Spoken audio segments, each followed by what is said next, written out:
HOA President Tracy Hargrove just destroyed her own Cadillac Escalade on my driveway. Not because I sabotaged it. Not because I blocked her in. Not because I did anything wrong. She did it all by herself. After months of her running over my lights, yes, my legally installed, HOA-compliant driveway lights, I simply upgraded them. Let's just say, they weren't the kind you could buy at your average hardware store anymore. Tracy wasn't used to hearing no. Not from the HOA board she practically ran with an iron fist, not from her neighbors who feared her violation notices, and certainly not from me, Miles Carver, the quiet guy at the end of the cul-de-sac who just wanted his property line respected. But Tracy? She believed her Cadillac had the right of way over anyone's curb. Over boundaries.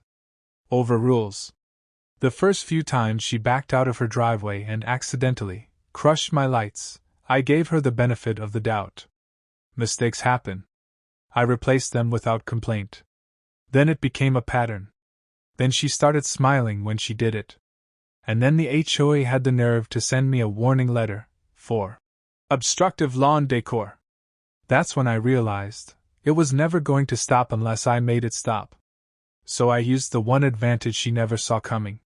Engineering. She wanted to keep playing bumper cars with my property? Fine. But when karma hit back, it was reinforced, welded, and bolted 3 feet into the earth. And when her Escalade hit it? Oh, it hit hard. Sagewood Circle used to be peaceful. Tucked into the edge of a sleepy Colorado town, it had everything I wanted after leaving Denver: quiet mornings, no sirens, and a decent plot of land I could call my own.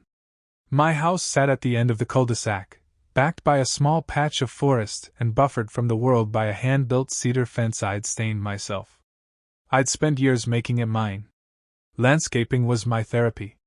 I planted hardy native shrubs, built a small stone path to the mailbox, and installed a clean line of low-profile LED driveway lights, solar-powered, motion-activated, and placed exactly within my property line. I measured. Twice. They weren't flashy, just functional. Neat little markers that helped guests and delivery drivers see the curve of my driveway at night. That's it. Enter Tracy Hargrove. When I first moved in, Tracy dropped by with a "Welcome to the neighborhood" basket. Wine, crackers, a brochure for the HOA guidelines. She was all smiles and blonde ponytail energy, rattling off how much she cared about maintaining the look and feel of our community. I should have seen it coming. Within 6 months, she'd weaseled her way into the HOA board. Within a year, she was president. And everything changed. Suddenly, yards were being flagged for mismatched mulch. Hedges that grew half an inch too wild got letters. One guy down the street got fined $250 for painting his shutters the wrong shade of navy. And me? Tracy barely acknowledged me after that first visit, unless she wanted something. Or unless she was backing her massive Escalade out of her driveway like a battering ram. The first time she ran over one of my lights, I genuinely thought it was an accident. Her driveway curved slightly, and maybe she just cut it too tight. No big deal. I replaced the light the next day without a fuss. Then it happened again. And again. Same angle. Same tire tracks. Same cracked housing. That's when I checked the footage from my Nest Cam. There she was. Tracy Hargrove. Pulling out slow and deliberate, wheels turning just wide enough to clip the edge of my driveway. Then, crunch. She didn't even glance back. Just kept going like my property didn't exist. Still, I gave her the benefit of the doubt. I figured, maybe she just can't drive that beast of a car. Maybe she's got a blind spot the size of a minivan. So I replaced the lights. Again. I even moved them back 6 inches, just in case. Didn't matter. Next week? Crunch. 2 more down. By the 4th time I knew. This wasn't bad driving. This was intentional. And just in case I had any lingering doubts, one morning I caught her from the porch. Coffee in hand, robe on, sun just rising. She looked straight at me. Smiled. and drove over the edge of my driveway with her tires kissing the lights, just enough pressure to shatter, not destroy. Just enough to prove a point. That was the moment it stopped being careless. That was when it became personal. I didn't say anything that morning. I just stared at her, coffee cooling in my hand as she reversed back into her driveway, tires grinding over broken plastic like it was gravel. She looked up, met my eyes, and gave the faintest shrug, like she just stepped on a leaf. The next day, I walked across the cul-de-sac. Tracy was watering her flower beds, or rather, spraying her hydrangeas with more attention than they deserved. They were mostly wilted. Probably from the gallon of bleach she used on her concrete border. "Hey, Tracy," I said, trying to keep my voice neutral. "I wanted to ask if you noticed, you ran over my driveway lights again." She didn't even turn fully. Just glanced sideways through her oversized sunglasses. "Oh, those silly little things? They were in my path." My path. Like my property was part of her daily commute. "They're well within my boundary," I said. "I measured it out when I installed them. I even moved them back 6 inches after last time, just to be safe." She gave a light laugh, dry and dismissive. "Maybe don't put them where people drive, then." "People don't drive on my driveway, Tracy." "You do." That got her attention. She straightened, pulled her sunglasses down just enough to give me that over-the-glasses glare. "You know, Miles, not everything has to be a confrontation. Maybe you're just a little too sensitive." Sensitive. It took everything in me not to respond. "Not yet." "Right," I said, jaw tight. "Well, please be more careful." She gave me a smile so fake it practically cracked her face. "Of course. I'll try." She didn't try. That week, I lost 2 more lights. So I did what any reasonable homeowner would do. I filed a formal complaint with the HOA. The next board meeting was held at the Sagewood Community Center, a beige, soulless room with cheap folding chairs and a sign-in sheet that hadn't been updated since 2016. Martin Bell, the HOA President, sat at the head of the table. A retired insurance agent with a potbelly and a voice like warm mayonnaise. He looked over my complaint like I'd just asked him to read the terms and conditions of a toaster. He said, rubbing his temples. "Miles, have you considered that maybe the placement of your lights is provoking this issue?" "They're on my property," I said, trying to keep calm. "She's driving over the line. On purpose." Martin gave a sigh like I'd just ruined his evening golf plans. "We really want to avoid neighborly tension. Maybe move the lights back a little further? If I move them any further, they'll be inside my garage." A few weak chuckles from the board. Tracy wasn't even there. She didn't need to be. She had them wrapped around her perfectly manicured finger. Martin leaned forward, folding his hands. "Look, we're not here to play referee. Let's not escalate things." That was it. No warning for Tracy. No acknowledgement that she'd damaged anything. No solution. Just, "Don't rock the boat." And the real slap in the face? The next morning, I got a letter from the HOA. "Dear Mr. Carver, please be advised that your decorative lawn lighting may be considered obstructive landscaping and could pose a potential hazard to vehicles entering or exiting adjacent driveways. We recommend immediate reassessment of their placement to maintain community safety standards." Community safety standards? I stared at the letter in disbelief. Tracy had been treating my property like a monster truck arena, and I was the one being warned? That's when I knew. This wasn't just negligence. This was collusion. Martin wasn't just incompetent, he was compromised. Whether it was Tracy's influence, her donation to his retirement party, or something more personal, I didn't know. But I did know one thing. I wasn't playing by their rules anymore. They wanted to look the other way. Fine.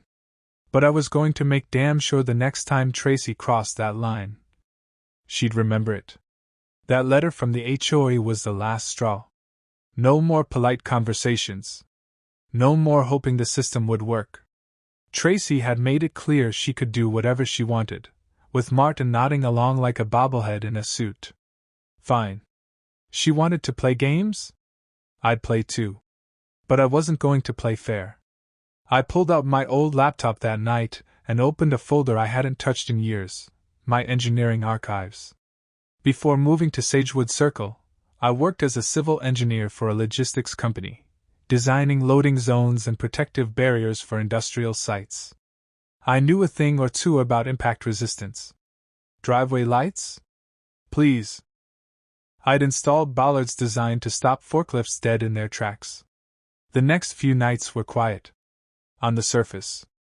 But behind closed doors, I was planning something very special.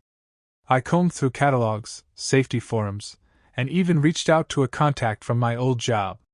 Within days I had it, a set of industrial-grade steel bollard-style lights, disguised in sleek aluminum casings. They were marketed as high-impact tolerant, and had one review that sealed the deal. A delivery truck hit one of these and the truck had to be towed. The light? Barely scratched. Perfect. I ordered 4. While I waited for the shipment, I made preparations. First, I adjusted my security cameras, tilting them down to get a perfect 4K angle of the driveway edge. No more wide angles. I wanted tire-level clarity. Next, I dug deep. Real deep. 2 feet down, lined with crushed gravel, then poured concrete for the base. I embedded rebar in a crisscross cage, making sure the lights weren't just decorative anymore, they were anchored to earth itself. When the new lights arrived, I installed them one by one with surgical precision. From the street, they looked sleek, maybe even a little fancy. But beneath the surface? They were mini fortresses. I even added a subtle reflective stripe on each one, just in case Tracy tried to argue visibility. By the end of the weekend, the edge of my driveway looked untouched. Clean. Elegant. Innocent. But I knew better. These weren't just lights anymore. These were line-drawing devices. Boundary enforcers.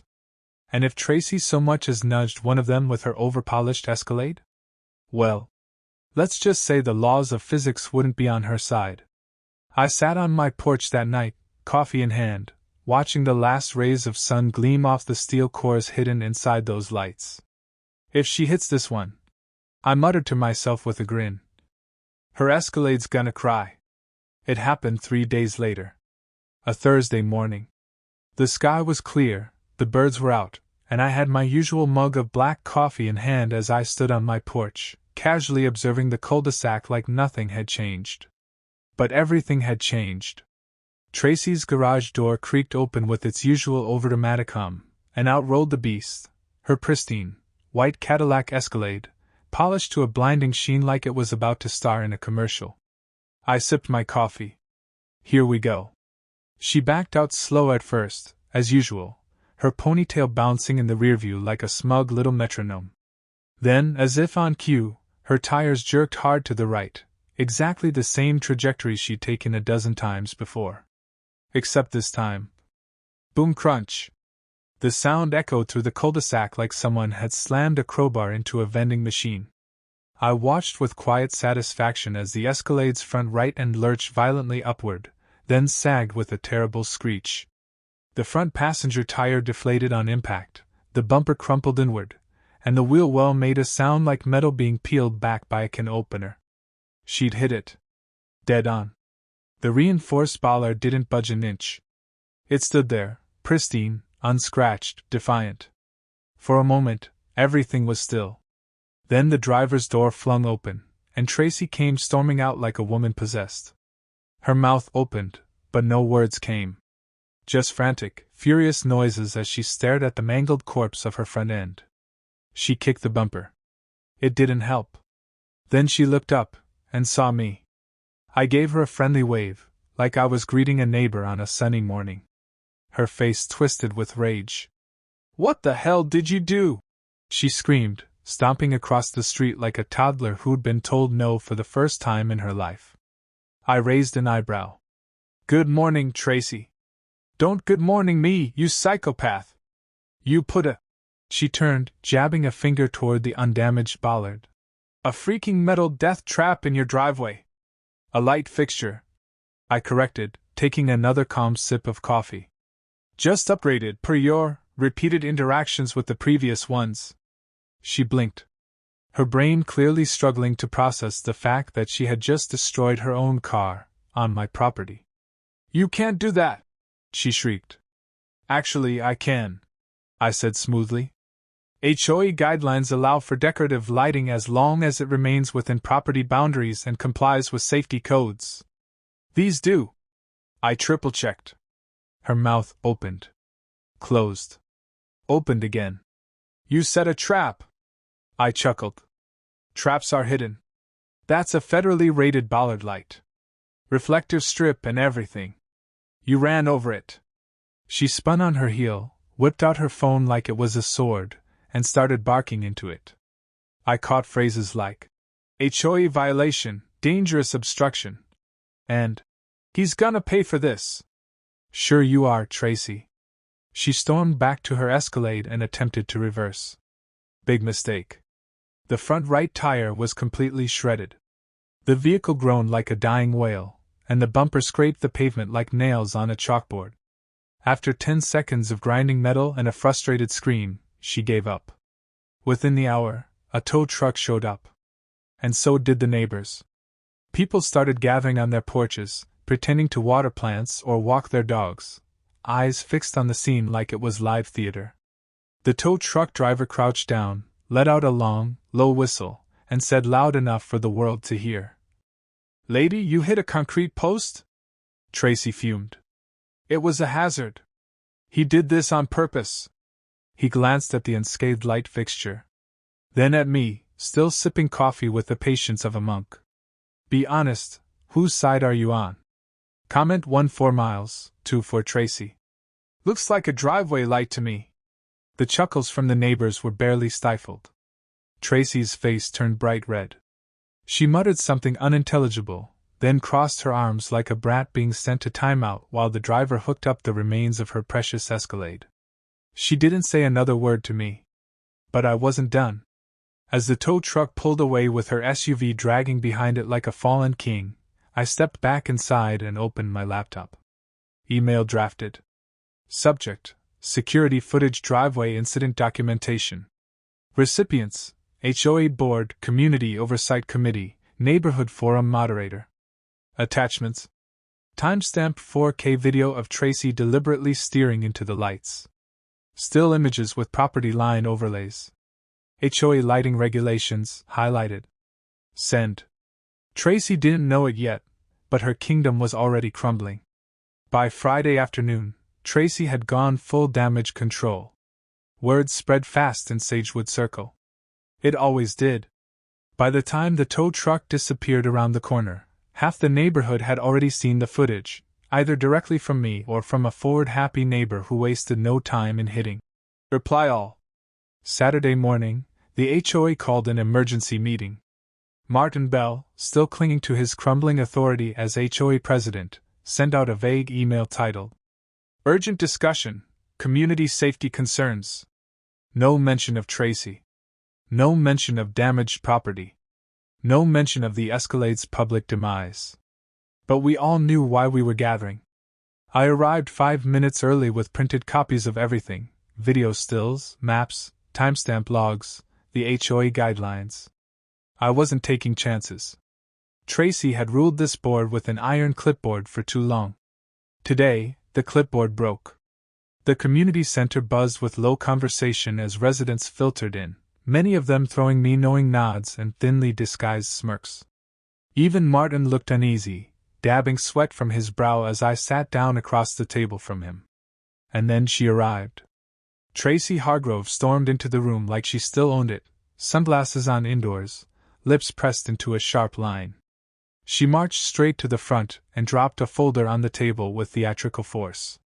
I'm filing a formal complaint against Miles Carver, she announced, voice loud and righteous, for endangering residents with unauthorized construction on his property. She looked around for support. Silence. Martin cleared his throat.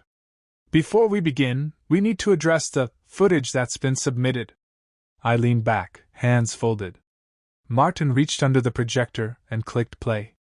On the wall behind him, my Nest camera footage began to roll.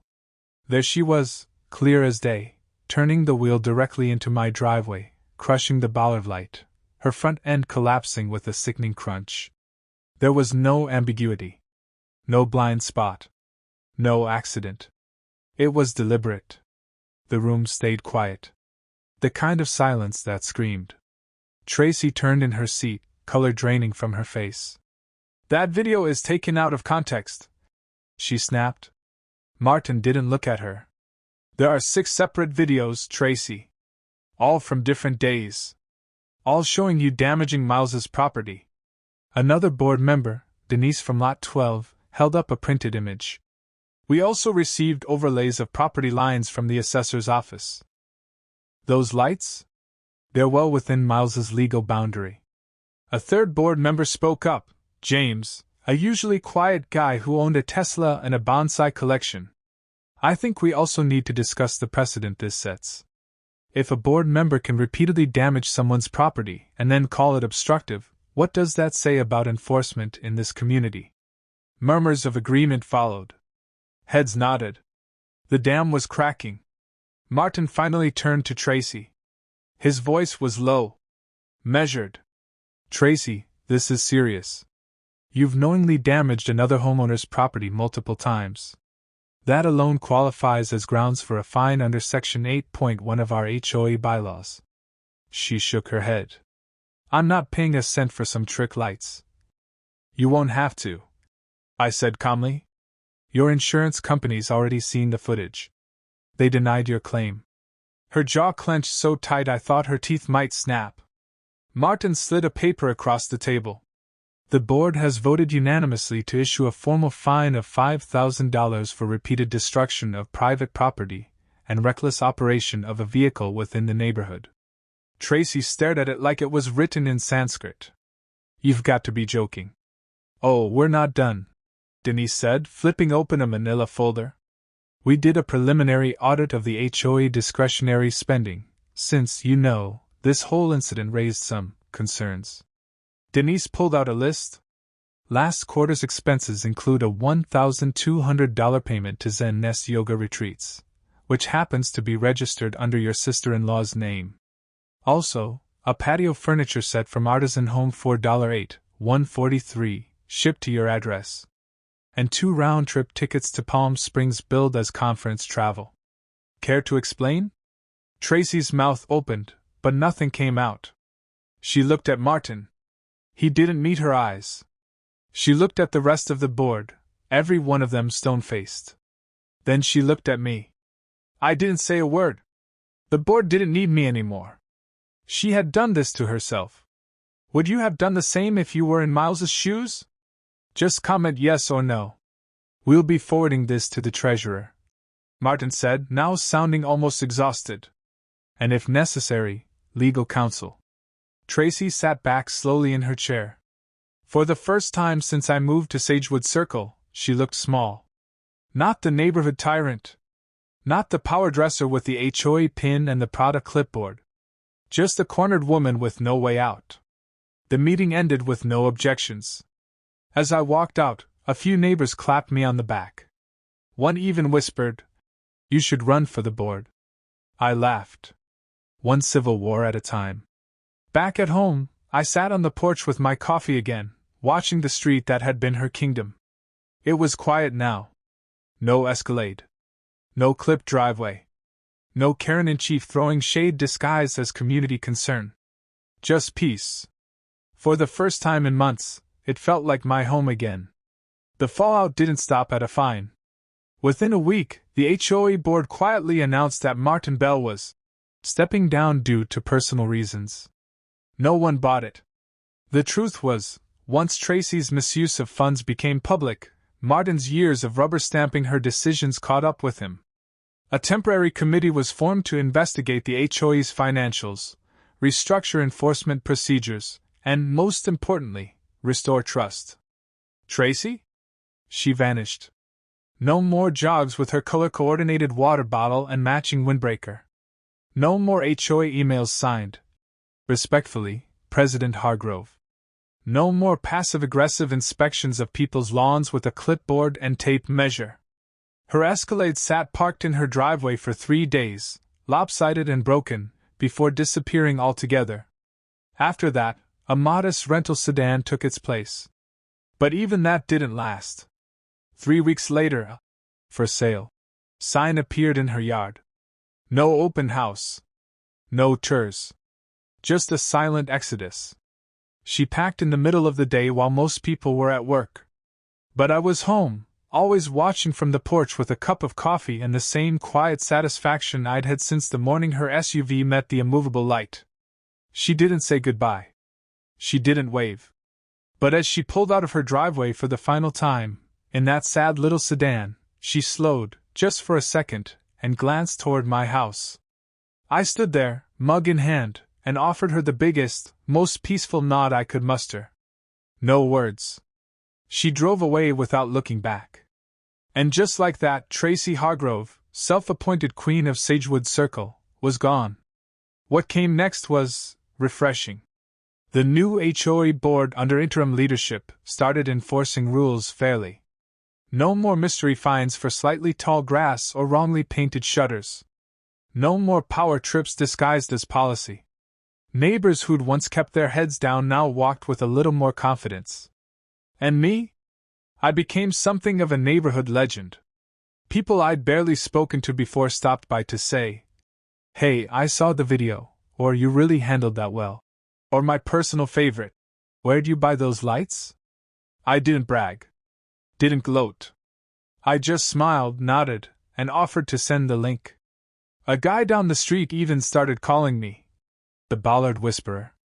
I still kept my routines, mornings on the porch, coffee in hand, driveway clean, lights in perfect condition. The same lights Tracy used to crush under her tires without a second thought. Now, they stood tall. Untouched. Not a scratch. It's amazing what happens when people stop thinking they're above consequences. I never wanted a fight. I never asked to be the guy who took down the HOA tyrant. But when the fight came to me, over and over again, I chose to hold the line. And I held it well. Now the neighborhood was calmer. Quieter. A little more neighborly. A few folks even floated the idea of a block party. Karen-free. They joked. As for me, I just enjoyed the peace. One morning, I stepped out onto the porch as sunlight bathed the street in gold. My lights glowed faintly, still triggered by the early motion of the breeze. I sipped my coffee, leaned against the railing, and let the stillness settle. Not a tire track in sight. Not a single broken light. Not a whisper of drama. Just the quiet hum of peace reclaimed. Some people install lights to see the way. I install mine to keep the dark out. If this gave you even a little satisfaction, hit like and subscribe. And don't forget to share it with someone who's dealt with an HOA Karen. In the end, this wasn't just about driveway lights or a Cadillac bumper. It was about boundaries, literal and personal. It was about what happens when someone abuses power, and what it takes to stand your ground without sinking to their level. Miles didn't retaliate with violence or threats. He didn't scream or vandalize. He used reason, planning, and the one thing Tracy never expected, quiet, unwavering resolve. There's a lesson here, especially for those of us who've been bullied by systems that were supposed to protect us. Sometimes, the best revenge isn't explosive, it's precise. Legal. Permanent. And deeply satisfying. It's a reminder that you don't have to be loud to be powerful. You just have to be prepared.